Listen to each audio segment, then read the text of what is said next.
apa yang kita banggakan saat ini pun akan hilang seperti nama baik, terus, reputasi gitu ya, jabatan, gitu. So, jangan jangan terlalu berbangga hati, jangan terlalu berbahagia gitu. Yang kita lakukan sekarang yang sebagai seorang stoik, ya udah bekerja aja dan tidak perlu, eee, berbahagia secara berlebihan dan tidak perlu mempertahankannya secara berlebihan juga gitu. Karena ketika kita mempertahankan sesuatu gitu ya, toh pada suatu saat juga akan hilang gitu tanpa kita sadari. Dan tanpa kita sadari, kita akan membuang emosi, kesedihan kita, kemarahan kita terhadap hal-hal yang memang seharusnya hilang gitu. Selamat datang di Bukan Seorang Stoik Podcast. Podcast ini adalah podcast mingguan yang berisi pengalaman saya mempraktekkan filosofi stoik. Bukan hanya itu, saya juga akan membagikan kata-kata bijak dari semua buku yang pernah saya pelajari. Dan tentu saja buku tersebut ditulis oleh semua filsuf stoik yang pernah ada. Kalau kamu suka dengan podcast ini, jangan lupa follow podcast ini supaya tidak ketinggalan setiap episode barunya. Dan jangan lupa follow Instagram saya di @bukanseorangstoik. Saya Heru Herlambang, selamat mendengarkan episode kali ini.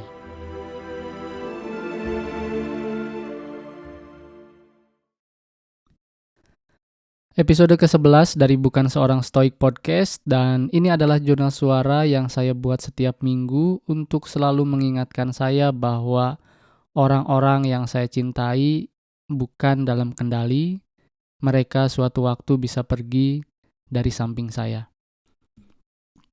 Nah, opening tadi itu saya bikin dari konsep memento morinya Stoik gitu ya, memento mori, bahwa we will die gitu. Setiap orang akan akan pergi, akan meninggal, akan mati gitu ya.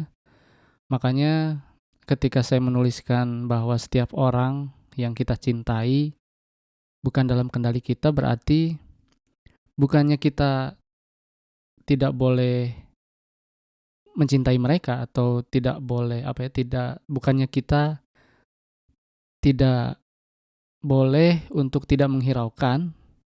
Gimana sih bahasanya? Jadi konsep memento mori di Stoik ini adalah untuk konsepnya adalah untuk sebenarnya untuk kita lebih mencintai mereka, untuk kita lebih menghargai waktu bersama mereka, untuk kita lebih menggunakan waktu yang ada sebisa mungkin dengan orang-orang yang kita cintai gitu ya. Jadi kita itu harus berani sebagai seorang stoik gitu ya. Kita itu harus berani untuk mengatakan tidak kepada apa? Mengatakan tidak kepada hal-hal yang tidak begitu berguna gitu ya. Hal-hal yang tidak begitu ada manfaatnya, yang sering sekali menyita waktu kita gitu ya. Menyita waktu dan tanpa disadari waktu itu hilang sia-sia, dan tanpa disadari juga kita membutuhkan waktu bersama orang yang kita cintai setelah orang yang kita cintai itu meninggalkan kita gitu.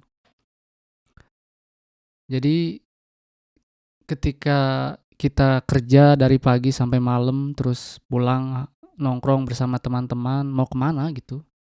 Mau ngapain sih? Dari pagi sampai malam lu udah ngejar dunia gitu ya. Kita udah ngejar dunia, terus malamnya juga kita harus nongkrong sama teman-teman, jalan-jalan sama teman-teman.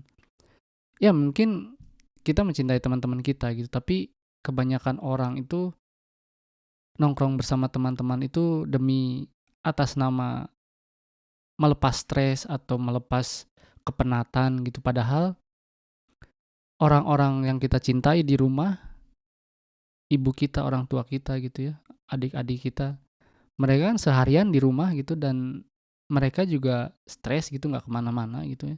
Kenapa nggak menyisakan waktunya tuh dengan mereka gitu untuk bersenang-senang, mengobrol, atau cuman sekedar minum kopi, makan malam gitu ya. Atau bahkan untuk just to be present gitu, just untuk cuma ada aja di rumah supaya mereka ngelihat kita gitu. Dan itu pun saya rasa udah cukup bikin mereka happy gitu ya, bikin mereka happy. Dan sementara gitu saya itu adalah seorang suami, istri dan suami, ayah dan anak yang sedang menjalani uh, long distance relationship gitu ya. Mungkin nggak sedikit gitu dari teman-teman dari kamu yang menjalani long distance relationship, baik itu bersama istri atau bersama orang tua gitu ya. Dan bagaimana gitu seorang stoik menghadapi atau menjalankan long distance relationship gitu ya.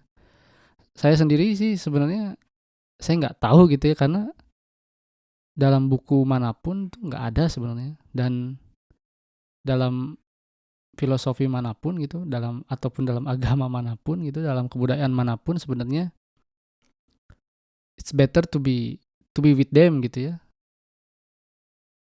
Sebaiknya kita terus bersama mereka gitu ya, susah ataupun senang gitu sebaiknya gitu. Cuman kan ya itu sebenarnya juga mungkin ini ego dari kita gitu. Mungkin ini ego dari kita karena kita melihat zaman sudah berubah gitu ya.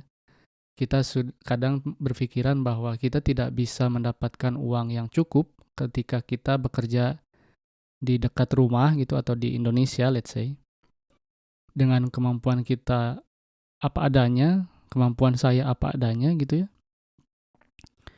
Ketika saya bekerja di Indonesia, uang tidak cukup gitu, uangnya tidak cukup, gajinya tidak cukup. Makanya kita berpikir atau saya berpikir harus kerja ke luar negeri gitu ya. Dan eh, sebenarnya saya masih berpikir gitu ya, saya masih berpikir apakah is it necessary to work abroad gitu ya, to work far away from the family gitu ya. Saya juga masih berpikir, dan what is necessary gitu ya, what is the point of urgency of working abroad far away from the family gitu ya. Dan mungkin saya juga bisa merasakan teman-teman yang memilih untuk meninggalkan keluarga untuk mencari nafkah gitu. Dan bagaimana caranya saya mencari waktu untuk being present gitu ya, being present with the family gitu ya. Kalau saya sih ya mungkin sama apa yang bisa saya lakukan selama ini gitu. Menelepon istri dan anak dan orang tua dan adik-adik mungkin ya. Selama saya bisa, selama saya punya waktu luang, saya usahakan untuk menelepon mereka gitu, untuk menelepon, untuk menanyakan kabar, untuk mengobrol gitu ya. Terutama anak istri gitu ya. Anak istri itu selalu setiap hari saya telepon, at least text lah, at least text. Orang tua gitu, adik-adik, dan terkadang ketika kita memiliki perbedaan waktu dan perbedaan kegiatan gitu ya, terutama dengan anak istri gitu, saya merasa merasa apa ya, merasa sedih, merasa depressed gitu karena saya tidak bisa berbicara atau menelepon mereka ketika saya memiliki waktu luang gitu. Dan mungkin itu yang dulu membuat saya agak sedikit stres gitu ya. Makanya eh, saya merasa apa ya, merasa don't know what to do gitu. I don't know what to do. Harus gimana gitu ya. Ketika pulang mungkin saya berpikir saya tidak akan mendapatkan uang yang cukup untuk mereka. Ketika saya di sini pun saya tidak mendapatkan waktu yang cukup untuk mereka gitu. Makanya kemarin-kemarin itu sebelum saya menemukan stoicisme, saya merasa marah-marah gitu ya, merasa diri saya tidak mampu untuk melakukan apa-apa, makanya saya selalu merasa depres, selalu stres gitu ya, ngerasa kayak marah-marah. Makanya saya menuliskan di tembok saya kenapa saya belajar stoik ya, untuk memperbaiki dan menyembuhkan mental saya sendiri gitu, bukan orang lain yang di luar kontrol gitu. Ketika kemarin itu kan, ketika saya tidak bisa ngobrol gitu, dan ketika saya ngobrol dengan istri dan anak saya malah marah-marah dan menanyakan kenapa nggak bisa ditelepon atau kemana aja gitu, padahal waktunya udah ada malah dipakai marah-marah gitu, kadang-kadang begitu. Jadi ya mungkin sekarang setelah saya belajar stoik ya, saya berusaha untuk bagaimana cara saya menggunakan waktu yang sesingkat itu dengan sebaik-baiknya gitu. Ya dengan tidak memikirkan apa kegiatan mereka, kenapa mereka tidak bisa ditelepon gitu ya. Ketika saya punya waktu luang, ya saya langsung ngobrol kangen-kangenan gitu ya, jangan jangan jangan instead marah-marah gitu ya. Yang ngobrol baik-baik gitu. Jadi waktunya pun terpakai dengan semestinya gitu. Dan tidak, hubungannya pun tidak menjadi toksik gitu ya. Tidak menjadi toksik gitu. Dan apakah saya memiliki rencana untuk pulang gitu ya? Ya mungkin saya dalam hati saya pengen pulang gitu, cuman the other side of my mind gitu ya, saya juga ingin membawa mereka ke sini, ke Amerika. Kemarin juga kan saya ngobrol gitu bahwa istri dan anak saya tidak lulus wawancara dengan kedutaan Amerika di Filipina gitu. Tapi sejauh ini istri dan anak saya masih berusaha mencoba untuk mendapatkan izin untuk datang ke sini gitu ya. Dan itu adalah rencana gitu ya. Itu adalah rencana yang bagi seorang stoik rencana itu penting gitu ya. Rencana itu penting dan kita harus memikirkannya all the way, all the way, all the way to the end gitu. Jadi bukan hanya rencana apa yang akan kita bikin ketika mereka datang ke sini, tapi kita juga harus punya rencana apa yang harus kita buat, apa yang harus kita lakukan ketika mereka tidak bisa datang ke Amerika gitu. Dan apa rencana saya, mungkin saya belum bisa ngomong di sini ya, saya masih terus memasak. Saya terus memasak rencana apa yang harus saya bikin, rencana apa yang harus saya perbuat gitu ya. Dan ya begitulah, mungkin ketika saya sudah selama ini ketika saya mengenal stoicism gitu, komunikasi saya dan istri saya itu lebih baik ya, terutama ya dari sayanya gitu. Saya bisa bisa bisa eh, mempergunakan waktu yang sangat singkat dengan baik gitu ya. Tidak tidak untuk ngomel-ngomel, marah-marah atau membuang emosi atau apa, melempar emosi kepada istri saya gitu ya. Kenapa tadi nggak bisa ditelepon, kemana aja gitu. Instead ya ngomong baik-baik, say hi, apa ya, kangen-kangenan lah gimana suami istri gitu ya. Dan saya pun menulis bahwa ya eh, anak saya dan istri saya memang bukan dalam kendali saya gitu. Apapun yang mereka rasakan gitu ya, itu bukan dalam kendali saya. Yang bisa saya lakukan selama ini gitu, eh, ya saya harus sebisa mungkin meluangkan waktu untuk mereka dan to be present gitu. Jangan mengingat-ingat masa lalu gitu ya. Jangan stres sama masa depan juga gitu. Jadi ngobrol sama mereka apa adanya pada saat ini gitu. Dan dan bagi kamu yang orang-orang yang bisa eh, masih tetap tinggal atau satu rumah bersama orang-orang yang kamu cintai gitu ya, ya kamu harus bersyukur gitu, harus banyak-banyak mengingatkan kepada dirimu bahwa jangan membuang waktu lah, jangan membuang-buang waktu dengan kegiatan yang tidak berguna di luar, atau jangan membuang waktu dengan membuang-buang emosi amarah gitu ya kepada orang-orang yang kamu cintai gitu. Karena ya suatu saat juga mereka akan pergi gitu, dan yang tadi saya bilang ya, tanpa kita sadari kita akan menyesali itu gitu. Kita akan bertanya kenapa saya melakukan ini kepada orang tua atau istri saya gitu, atau kepada keluarga saya gitu, atau kepada orang-orang yang kita cintai gitu. Dan dan dan jangan, ya gunakan waktunya secara ini ya, secara baik dan benar gitu.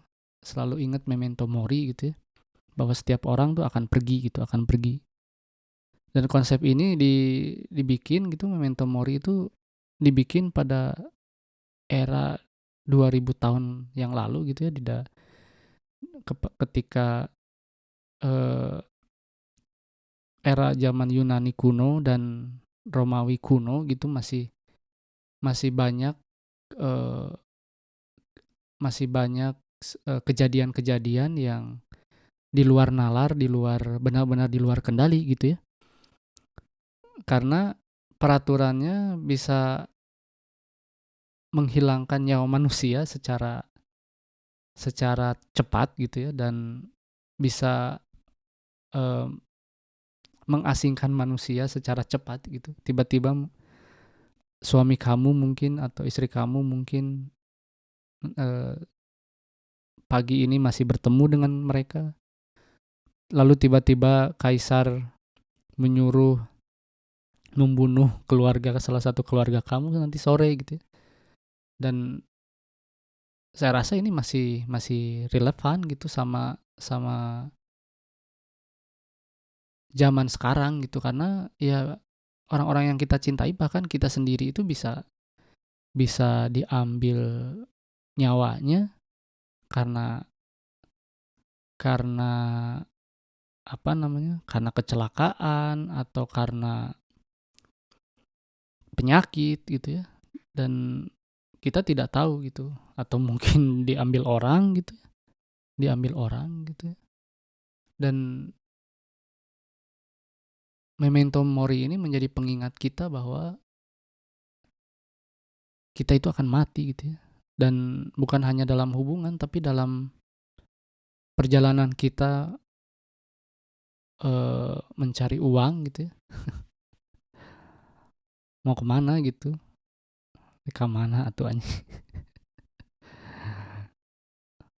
Ngejar uang, uang terus ya, tapi ya segala hal dihalalkan gitu untuk hanya mendapatkan uang yang notabene bukan berada dalam kendali kita gitu ya.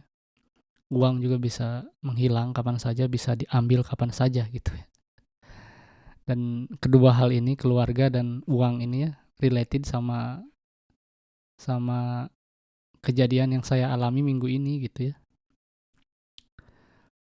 Uh, with all due respect gitu ya, dengan segala rasa hormat gitu ya, saya di sini bukan bukan untuk mencoba menyebarkan aib, tapi ini adalah sebuah pelajaran dan sebuah peristiwa yang semua orang bisa bisa apa ya, bisa mengalaminya gitu.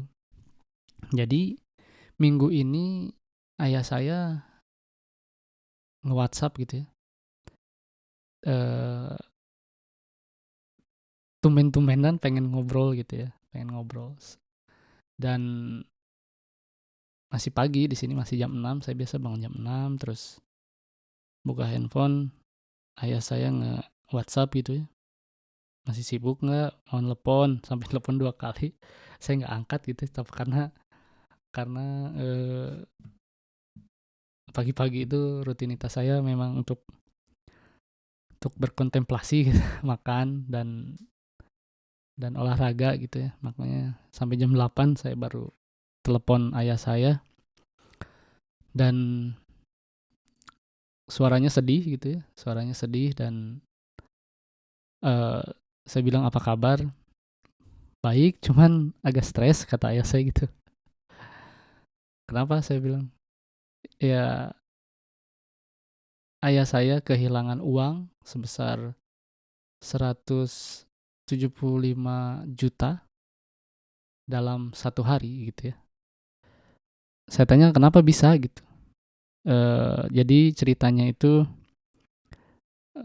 ayah saya join dengan temannya untuk menginvestasikan uang sebanyak mungkin ke perusahaan batu bara yang menjanjikan keuntungan sebesar 10% setiap bulan gitu ya.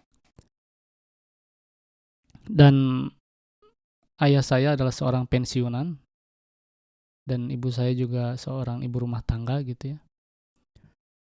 Saya sudah mencoba gitu ya, sudah mencoba untuk menghentikan mereka mengikuti investasi-investasi seperti itu gitu. Karena saya bilang buat apa nanti ketika uang tabungannya diinvestasikan, toh kalian juga akan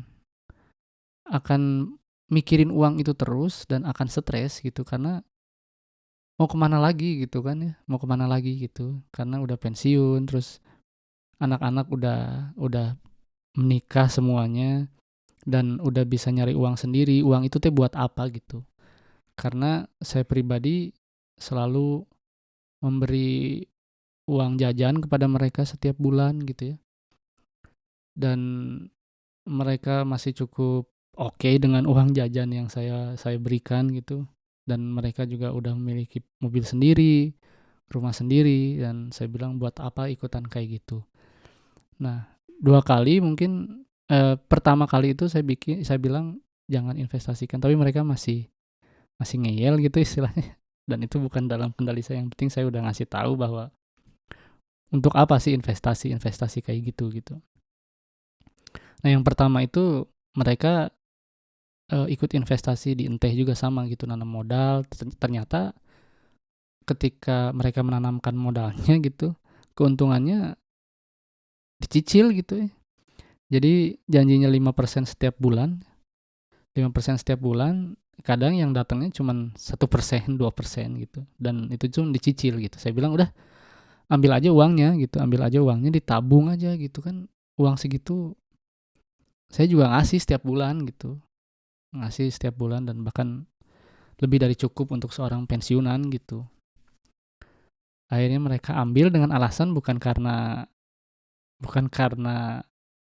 saya yang perintahkan tapi karena mereka merasa uangnya tidak cukup dan ingin dialihkan kepada investasi yang lain yaitu investasi batu bara dan saya tidak tahu menahu tentang eh, investasi itu gitu. Saya nggak tahu mereka menanamkan uangnya ke investasi perusahaan batu bara tersebut itu. Makanya kemarin pada saat ayah saya menelepon gitu, dia bilang dia ketipu gitu ya. Apa yang saya lakukan, apa yang harus saya lakukan ya saya harus mencoba mencerna dulu nih, mendengarkan dulu apa yang ingin ayah saya sampaikan gitu ya. Makanya saya dengarkan sampai selesai gitu ya ceritanya. Kurang lebih seperti itu. Jadi eh, dia ayah saya menanamkan uangnya di perusahaan batu bara, terus ternyata orang yang dipercayakan untuk mengambil uang itu hilang, hilang. Eh, kenapa saya ketawa ya mungkin nanti saya ceritakan. Jadi uang itu hilang dan eh, ayah saya bersama teman-temannya itu mengecek ke perusahaannya. Jadi perusahaannya itu adalah anak perusahaan dari perusahaan pertambangan terbesar di Indonesia dan perusahaan pertambangan itu membenarkan bahwa si A itu benar bekerja di bekerja di anak perusahaan mereka, tetapi anak perusahaan itu hanya kayak apa ya? Kayak tidak terikat gitu. Jadi bukan tanggung jawab si holdingnya itu gitu.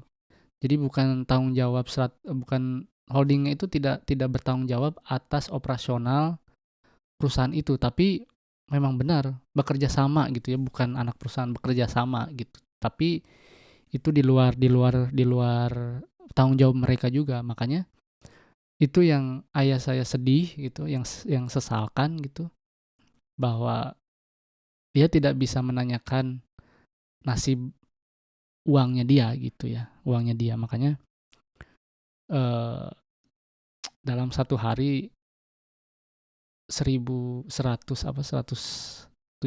juta gitu ya. Ketika saya pikir juga memang nyesek sih, memang nyesek gitu ya, memang nyesek. Terus yang masalah yang lebih besarnya itu, separuhnya itu ayah saya meminjam uang dari temannya yang lain gitu. Jadi itulah yang membuat eh, kompleksitas masalah ini jadi lebih rumit gitu ya. Saya sudah mengingatkan bahwa yang namanya investasi itu jangan percaya kalau hasil investasinya itu sebulan mencapai 5% atau lebih gitu, karena di dalam saham aja dapat eh, dapat keuntungan 3% aja udah alhamdulillah gitu, apalagi ketika orang menjanjikan investasi dengan hasil 5%, 10% itu wah udah bullshit aja gitu.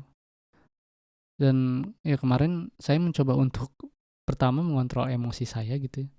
Ya saya juga cukup sedih, cukup cukup apa ya, cukup eh, cukup sedih dan apa ya, dan marah gitu ya. Kenapa sih kayak ya kadang kita juga sebagai anak gitu ngerasa keomongan kita nggak didengar ya gitu. Tapi ya eh, hal ini sudah terjadi, ya memang harus terjadi gitu. Dan karena saya mempraktikkan stoik, ya saya mencoba untuk menerapkannya dalam semua kejadian gitu, dalam semua peristiwa. Dan kejadian ini membuktikan bahwa stoik itu adalah filosofi yang paling masuk akal gitu, karena kita melatih eh, kemalangan gitu ya, premeditatio malorum gitu. Bagaimana kita harus membayangkan bahwa semua hal-hal yang tidak berada dalam kita harus membayangkan bagaimana semua hal-hal yang tidak berada dalam kendali kita itu akan hilang pada suatu saat, akan hilang, rusak gitu ya. Dan begitu juga uang gitu. Ketika kita menginvestasikan uang kita terhadap suatu instrumen investasi, ya kita tidak boleh membayangkan bahwa kita akan mendapatkan untung saja gitu. Kita harus membayangkan kita rugi, bahkan kehilangan uang sebesar itu, dan kita harus mempersiapkan bagaimana cara kita bersikap gitu ya. Apakah kita harus marah, harus stres, harus harus harus harus dipikirkan terus-menerus gitu ya. Dan saya bilang ke ayah saya, ya sekarang ya sudah gitu, sekarang jangan dipikirin, tidak usah mengejar uang itu gitu ya. Karena kenapa saya menyarankan seperti itu ya? Karena saya melihat bahwa ayah saya udah tua gitu ya, udah tua, dan energinya juga udah tidak sebanyak ketika dia masih muda gitu. Jadi ketika dia sudah kehilangan uang, sudah memikirkan uang itu, lalu dia harus mengejar si pelaku yang membawa uang itu, energinya tuh akan terus terkuras habis gitu. Dan saya khawatirnya tuh dia akan sakit nanti ya, dan malah menyiksa diri sendiri gitu. Makanya udah saya bilang nggak usah dipikirin dan nggak usah diurusin juga gitu. Uang itu udah hilang, udah ikhlasin aja. Dan apa yang harus dilakukan sekarang ini ya menjaga kesehatan sama menjaga pikiran, itu aja. Jangan jangan berlarut-larut gitulah, jangan berlarut-larut. Dan jangan, eee, jangan dibawa stres gitu. Dan apa yang saya pelajari saat ini ya itu ya, ya benar adanya dan masih related gitu, sampai kapanpun filosofi stoik ini akan related gitu ya, akan relate dalam kehidupan kita, karena kebanyakan dari kita itu masih attach dengan hal-hal yang berada di luar kendali kita gitu, terutama uang gitu ya, terutama uang. Dan ketika kita mengejar terus-menerus uang gitu ya, kayak mau kemana sih gitu. Sekarang saya selalu mengingatkan diri saya, mau kemana, udah uang jangan dipikirin gitu. Kalau mau, yang penting kita bekerja, bekerja, bekerja, dan menahan diri kita untuk menyia-nyiakan uang itu gitu ketika kita punya. Karena kebanyakan dari kita itu, kita udah stres mencari uang gitu ya, bekerja banting tulang. Ketika kita udah dapat uang, kita menyia-nyiakan uang itu dengan membelanjakan uang itu untuk hal-hal yang tidak berguna gitu. Hal-hal yang tidak berguna. Dan sekarang saya mencoba untuk bagaimana caranya saya berpikir bahwa, maksudnya saya mencoba ketika saya ingin berbelanja, saya selalu berpikir saya tidak punya uang gitu. Untuk apa? Untuk saya melatih menahan diri saya gitu, ketika suatu saat nanti saya memang benar-benar tidak punya uang, ya saya sudah biasa untuk tidak berbelanja dan memakai baju atau fashion yang saya miliki sekarang gitu. Jadi ya begitu. Ya semalam aja saya pergi nganterin temen gitu ke mall gitu ya, belanja. Saya ngelihat sebuah sarung tangan yang harganya ya mungkin $17 gitu ya. Tidak tidak terlalu banyak, tapi saya berpikir apakah saya butuh ini gitu. Saya berpikir 2 kali, 3 kali, sampai 5 kali, oke lah saya ambil gitu. Karena memang saya membutuhkan itu gitu, membutuhkan itu dan akan saya pakai dan berguna gitu untuk lari, karena di sini kalau pagi itu eh, bisa nyampe 30 derajat Fahrenheit, sekitar 0 derajat Celcius sampai -2 derajat Celcius. Jadi kalau lari itu memang benar-benar harus pakai sarung tangan, kalau enggak tangan saya bisa beku gitu ya. Gitu gitu. Jadi ya tadi ya, memento mori sama sama hal-hal yang berada di luar kendali kita itu benar-benar akan hilang suatu saat, dan apa yang kita banggakan saat ini pun akan hilang, seperti nama baik, terus reputasi gitu ya, jabatan. Itu so, jangan jangan terlalu berbangga hati, jangan terlalu berbahagia gitu. Yang kita lakukan sekarang yang sebagai seorang stoik, ya udah bekerja aja dan tidak perlu eh, berbahagia secara berlebihan, dan tidak perlu mempertahankannya secara berlebihan juga gitu. Karena ketika kita mempertahankan sesuatu gitu ya, toh pada suatu saat juga akan hilang gitu tanpa kita sadari. Dan tanpa kita sadari, kita akan membuang emosi, kesedihan kita, kemarahan kita terhadap hal-hal yang memang seharusnya hilang gitu. Dan itu makanya saya belajar stoicism, karena untuk memperbaiki dan menyembuhkan mental saya gitu ya. Dan cara berpikir itu sangat berguna gitu ya.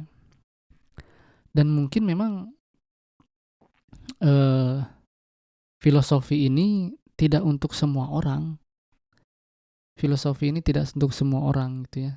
Dan kenapa saya bilang begitu? Karena terbukti bahwa pagi ini saya mengobrol dengan istri saya gitu, memperdebatkan, karena kan anak saya cerita gitu, temannya bilang dia jelek, terus mempelesetkan namanya. Saya bilang udah nggak usah dipikirkan sebagai sebagai apa ya, sebagai penghinaan gitu.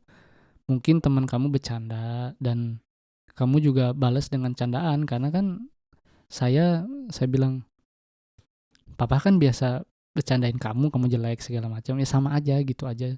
Kamu juga ngebalas papa jelek itu sama aja.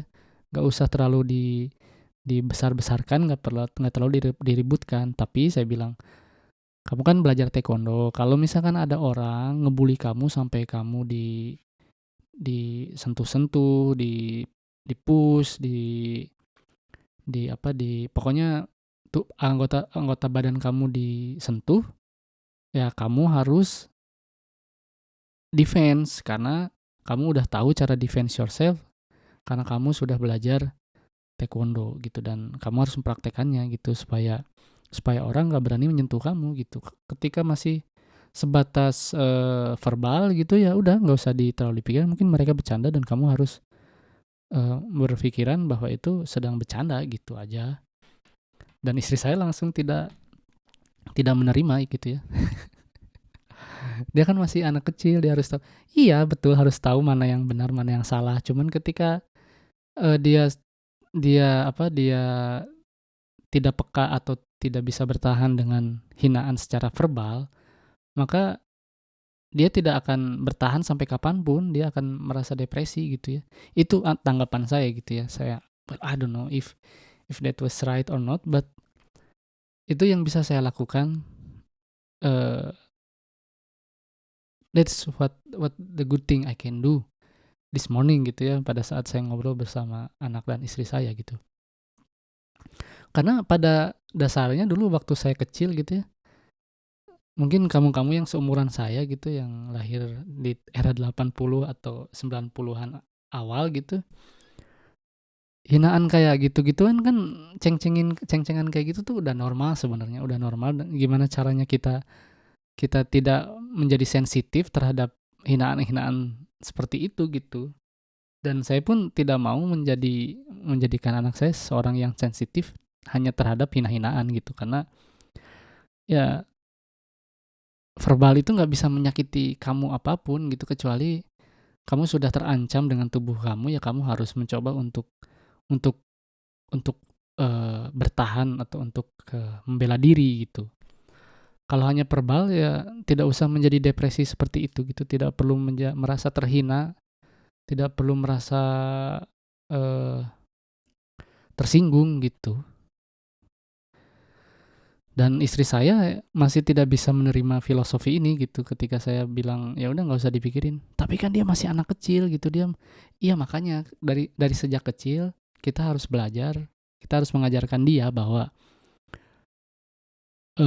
verbal bullying itu saya rasa bisa kita defense gitu. Kita tuh nggak usah sok-sokan mengubah si tukang bully itu, nggak usah gitu. Kita hanya mengajarkan anak kita untuk tidak merasa tersinggung gitu aja. Itu saya rasa udah cukup, karena kita ngajarin dia itu bully, dia itu seorang bully, dia itu teman kamu, dia itu begitu, ya udah nggak usah didengerin. Kalau kamu mau balas aja, tapi jangan jadi orang yang gampang tersinggung gitu. Ya mungkin nggak mudah gitu ya, saya juga nggak tahu, cuman ini dia anak saya, jadi saya berusaha mencoba untuk menjadi menjadi bapak yang saya punya juga pengalaman seperti itu gitu. Ya udah sih gitu, cuman ejekan doang, ngapain harus dipikirin gitu. Dan yap, intinya bahwa filosofi belum bisa diterima oleh semua orang gitu. Filosofi stoik ini tidak bisa diterima dengan mudah oleh akal semua orang gitu, karena cukup sulit. Dan filosofi ini bukan hanya untuk dibaca gitu ya. Filosofi stoik ini bukan hanya untuk dihafalkan, bukan hanya untuk dibaca, tapi harus dipraktekkan secara terus-menerus, secara berulang-ulang, dan secara fokus, dan harus terus bermeditasi berulang-ulang gitu. Gitu. Dan saya mempraktekkan ini ya tidak mengenal waktu, tidak mengenal situasi, tidak mengenal siapapun gitu ya. Saya mempraktekkan stoicism ini kepada semua orang gitu. Karena memang setiap waktu, setiap situasi, setiap orang itu memiliki obstacle yang harus kita pelajari, dan kita harus melewati obstacle itu gitu. Kita harus melewati tantangan tersebut gitu. Karena saya meminjam bahasanya Marcus Aurelius, obstacle is the way gitu. Bagaimana caranya kita mengubah rintangan menjadi kesempatan. Baik itu kesempatan untuk belajar, baik itu kesempatan untuk eh, melakukan hal-hal yang belum pernah kita lakukan gitu ya. Ya pokoknya gimana caranya kita mengubah obstacle itu dengan mengubah obstacle itu untuk menjadi the way gitu, menjadi jalan kita untuk melewati obstacle tersebut gitu. Dan saya sudah membaca buku Ryan Holiday yang berjudul Obstacle is the Way, karena ya benar gitu. Dan poinnya itu ada 3 gitu ya. Untuk menjadikan obstacle is the way itu poinnya ada 3, yaitu kendalikan persepsi kita. Kita harus mengendalikan persepsi kita terhadap masalah tersebut gitu. Ketika menaruh persepsi masalah itu adalah sebuah masalah, ya maka sudah, masalah itu tidak akan pernah kita lewati dan tidak akan pernah kita selesaikan gitu. Setelah kita mengendalikan persepsi kita harus mendirect direct your action properly gitu. Jadi ketika sudah kita menaruh persepsi kita dengan benar, maka selanjutnya kita harus mengatur apa yang harus kita lakukan, istilahnya gitu ya. Apa yang harus kita lakukan untuk menyelesaikan masalah tersebut gitu.